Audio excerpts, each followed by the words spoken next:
Everyone, good evening. It is the Wednesday night live stream for studentloanjustice.org, December 8th, 2021. There's a lot going on right now, folks. I'll get right into it. First thing, the Kasdan Institute at USC is doing a strong discussion on January 13th.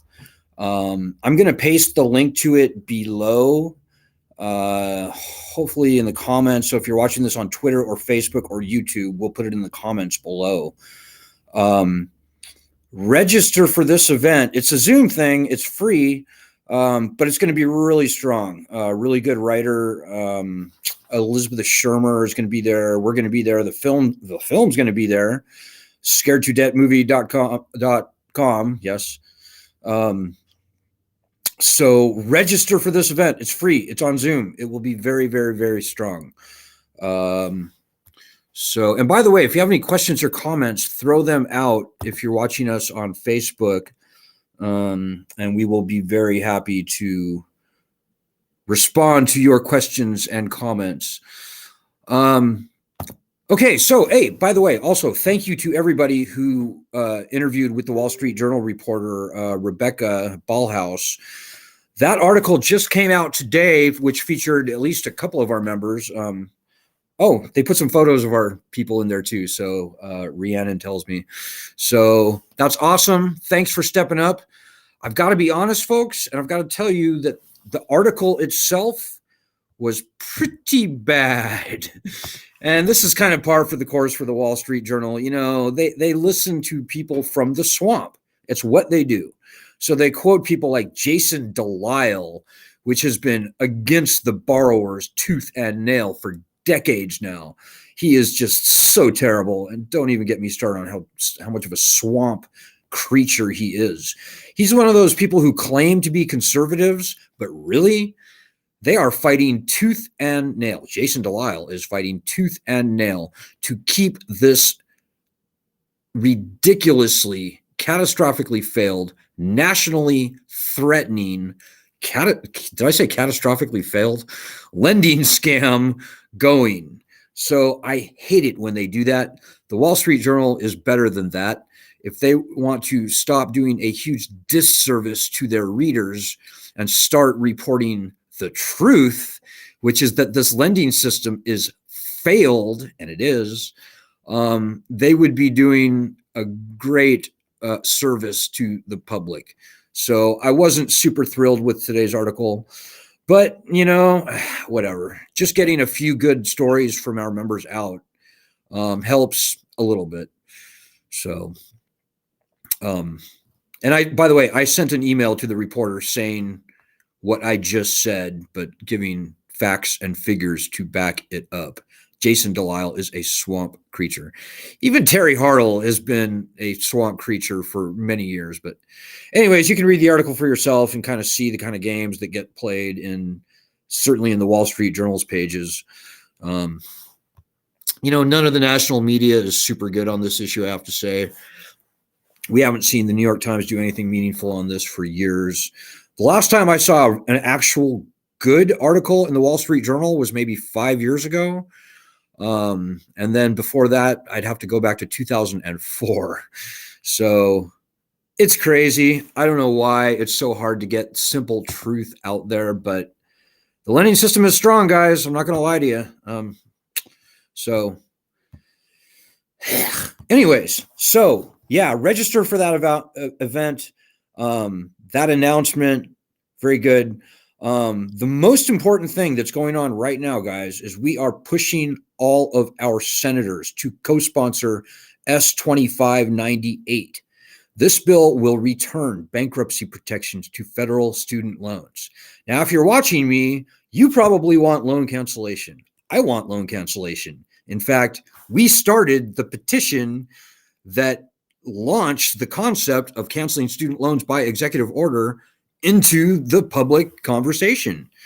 And that's true. You know, I did a Google News search, and the very first story, which mentioned student loan cancellation by executive order, was the story that we did, the interview that we did with Vice News back in, I think, August of 2019. So We are for loan cancellation. Make no doubt, have no doubts about that fact. However, as the political reality, and we know the political reality on this issue, having done this for nearly 17 years now, the political reality is that unless the threat, in other words, without the threat of bankruptcy back on our side, the loan cancellation that we're going to see is going to be nonsense. It's going to be fake. It's going to be up to $10,000. It's going to be up to $50,000. Up to could mean anything. And if the swamp creatures at the Department of Education and all around Washington, D.C. and elsewhere, if they have their way, that up to $50,000 will mean almost nothing for almost everybody. It's nonsense.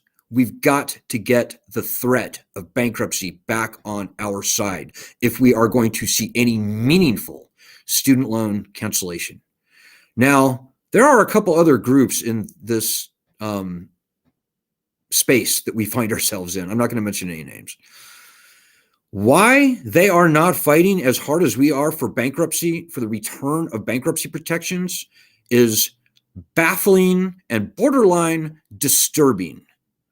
And I'll tell you why. You know, when we first started doing this in 2007, some of these student advocates, like, oh God, I almost don't want to mention any names, but people from the PIRGs, like Christine Lindstrom, people like Deanne Lunan at the National Consumer Law Center, others, they tried very hard to dissuade us from fighting for bankruptcy. And they said, oh no, we don't need bankruptcy. We've got these great repayment programs that we're going to push instead, like the Public Service Loan Forgiveness Program, like the Income-Based Repayment Program, Well, how did those work out? You know, but for massive recent pressure, the rejection rate for public service was going to be 99%.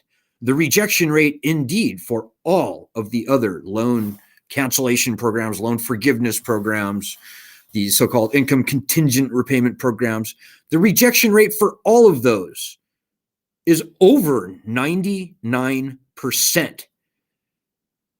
And the reason for that is because the threat of bankruptcy is not there. Nobody wants to file for bankruptcy. It's a terrible thing to have to do. But the founding fathers knew that the threat of bankruptcy was so important, they called for uniform bankruptcy laws, thus uniform bankruptcy rights in the Constitution, ahead of the power to declare war and raise an army. You know, one particularly, I'm going to say frustrating student debt activist of recent years, we got a little Twitter battle last night. She was like, oh, bankruptcy sucks. Bankruptcy is unpleasant. We want loan cancellation. Don't do bankruptcy. Do loan cancellation first and then do bankruptcy after. And that is just asinine and ridiculous. And I don't think I'm going to mention this girl's name, some Melissa something. I don't know. But that is asinine and ridiculous. I'll tell you another story. So I told you the 2007 story. In 2011, a very shady group, I'm not going to mention their name, came around calling for loan cancellation. And some of their admins sort of surreptitiously creeped onto our group and went to great lengths to kill our push for the return of bankruptcy protections. And they said, they made the exact same argument that I heard last night from this little Twitter warrior person. Bankruptcy is unpleasant. It ruins your credit for 7 years. Nah, we want full-on loan cancellation. That's what we're fighting for, and we're close. Well, we came to find out that at least one of the people creeping onto our group in 2011, yeah, they were with this one so-called student advocacy group thing, which I'm not going to mention, but they're still around today under a different name, I might add. But we found out that this person actually had come from the war room of something called the DCI group. Google it, DCI group. In fact, Google DCI group source watch. The DCI group takes money from banks, from insurance companies, from tobacco companies, from energy companies, probably pharmaceutical companies, I don't know. And they create fake grassroots groups to sway public opinion, sway policy. The DCI group, in fact, is credited with launching a stealth lobbying campaign in the Senate back in the early 2000s that killed legislation that would have prevented the subprime home mortgage crisis. The DCI group is not a friend of ours. And the argument that the DCI group made, or that this person from the war room of the DCI group, Rayanne Roca, Raannroca,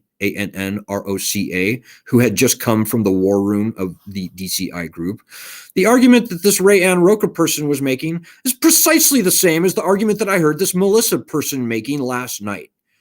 Folks, don't fall for it. Be smarter than that. We've been tricked twice now, in 2007 and then again in 2011, and it has added years onto the life of this dangerous, weaponized lending scam. We can't let ourselves be tricked again. We were wise to it by 2011, by the way. So we were not wise to it in 2007. We got truly duped in 2007. And shame on the people that I mentioned at the top of this broadcast who did that. I don't know what they're doing now. I have a sneaking feeling they're doing the same things. All is not as it appears on the internet, guys. The reality of who's actually fighting for us and who actually is not, it can become a very murky playground. So anyways, I can't speak for those other groups, but I can tell you, if they're not fighting for bankruptcy, then something is not right with them, because they should know what we know. And hopefully just listening to me talk and thinking about your own situation and thinking about the world, you'll kind of realize that I kind of am on the right track. Like, I don't say stupid things that I haven't thought through very thoroughly. And I am telling you that unless and until we get the threat of bankruptcy back on our side, we are not going to see meaningful loan cancellation. Look at Biden. He doesn't want to cancel loans. However, with the threat of bankruptcy back on our side, Biden may not want to cancel loans, but he really doesn't want to be the president who presides over the bankruptcy of 20 or 25 million citizens for the fact that they went to college. You know, in an average year, fewer than 1 million people filed for bankruptcy for any reason. The thought of 20, 25 million people overloading the bankruptcy courts to the point of seizure on a scale that we have never seen in this country, including during the Great Depression, that's not a very attractive prospect. So, guys, I'm telling you, getting bankruptcy returned helps everything, whether you would ever or never file. Most people won't have to file. The threat will be enough to force very broad, widespread loan cancellation, force all the current repayment programs to actually function. Getting the threat of bankruptcy back means everything, folks. You heard it here first. Why you aren't hearing it from other so-called student loan advocates, I don't know. I don't speak for them. Quite frankly, I find it beyond concerning, borderline suspicious. So, all right, guys. Well, hey, let me see if we have any comments here. And again, if you have any questions or comments, throw them out. Hey, Mr. Dubuis says, not sure why anyone thinks that bankruptcy. Oh, that's a great point. Mr. Dubuis says, I don't want to say your first name. It's just, okay. Dweeb Dubuis. Don't make me say that. Not sure why anyone thinks that bankruptcy and cancellation are mutually exclusive. That's exactly right. And that's the point maybe I should have made at the top. Bankruptcy and student loan cancellation are not competing things. They're not. They are simpatico. They are compatible. They go hand in glove. And in fact, the one depends on the other. So anyone trying to pit bankruptcy against student loan cancellation, either they are just absolute idiots or they are fighting for the other side. And I'm not going to make any accusations without proof for this current Melissa person. I don't know her. But be very wary, guys. Be very vigilant about this sort of nonsense creeping into the public conversation. So anyway, guys, we're kicking ass. We're getting reports that our Senate Blitz is really starting to work. Like, people on the other end of the phones at the Senate are starting to remark that they are getting a lot of calls on this. So I don't know how many a lot is. I know that for a standard Senate office, if you get like 15 or 20 calls a day on one thing, that is an avalanche of calls. That's like a very solid thing. If you get like 500 calls in one day about one thing, that pretty much is enough to shut the switchboards down. I don't think that we're up to the 500 calls a day per Senate office. I wish we were. I kind of don't think we are. I think we're somewhere in the middle. I think we're more than maybe a dozen calls. But we need more, guys. We need more. We've got 1 million people on our petition. We've got 20,000 people in this group. We've got 50, 60,000 people across our other platforms. In fact, over 100,000 people across our other platforms, email, etc. There is no reason why 50,000 people a day should not, cannot, will not, could not call their senators and tell them to co-sponsor S2598. These are your loans. This is your problem. What are you doing? If you haven't called your senators, you're a dick. So go to our website, look at the very front page. It says, call your senators or something like that. Do that. Maybe not right now, maybe even right now. You can leave a message, but call them tomorrow at the very latest. Do everything you can to get through to a human person. Make them feel your pain. Tell them in as strong words as you possibly can to co-sponsor S2598. If they are Republicans, then double down and put your back, your butt, your legs, your feet, put every ounce of your body into it. If they are Republican, say, hey, you need to join John Cornyn and Josh Hawley, both Senate Republican senators. You need to join these two guys, stand up to the federal government, stand up to the colleges on behalf of your people, because our state, it's your state too, your state and the senator's state, our state is being wrecked by these federal student loans. This is a state sovereignty issue at this point. And that is true for most states that have Republican senators, like Georgia, Alabama, Texas, Indiana, Missouri, Ohio, North Carolina, South Carolina, Tennessee. Did I say Florida? Anyways, we got this, guys, but it's only going to happen when you help. Meaningful reform, change, whatever you want to call it, fixing problems has almost never happened without pressure. If we leave it to the people in Washington, D.C. to solve this problem, they will do what they have always done. Like right now, we're seeing a big Democratic, I think, push. All these sort of liberal groups are pushing Biden to extend the repayment pause again. And that's all good and well. I don't really take a position on that, but guys, that's kicking the can down the road. That's adding more time onto our sentence.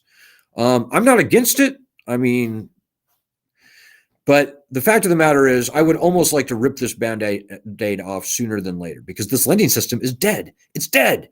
Listen to me. Before this pandemic, 80% of all federal student loan borrowers were either not able to pay, and that's like half, over half, or they were paying, but their loan balances were going up. That's a catastrophically failed lending system. And the quicker that we can force the people in Washington, D.C. to acknowledge that fact, the quicker we're going to get this problem done. The quicker we can get standard bankruptcy protections returned to federal student loans through S2598, then the quicker this problem actually gets solved and these loans actually get canceled. So, all right, guys. I'm in a great mood, by the way. I don't know if you can tell, but dudes, we are in the best position we have ever been in. The people in the Senate are finally starting to take notice. The feedback we're getting is great, but we need more. We need more people to be pulling, to be rowing in this direction. You know, many hands make heavy work light, as I think the Amish say. As fictional sci-fi movie character John Connors from The Terminator said, "You have no idea how important you are." We are on the verge of finally getting this problem solved. And after nearly 17 years of doing this, it could not come too soon. So forget all the noise, guys. Forget all the nonsense you see out there. Forget the weird little sideways, complicated, sophisticated gobbledygook that is occupying this space right now. Stick with us. We're on the right path. We always have been. We need you, and you need us to succeed. So, all right. I'll be back on Friday. Ed will be back tomorrow. Keep fighting, guys. We're getting so close, and I hope you can feel it like I can. So have a good night. Good luck. Godspeed. God bless everybody.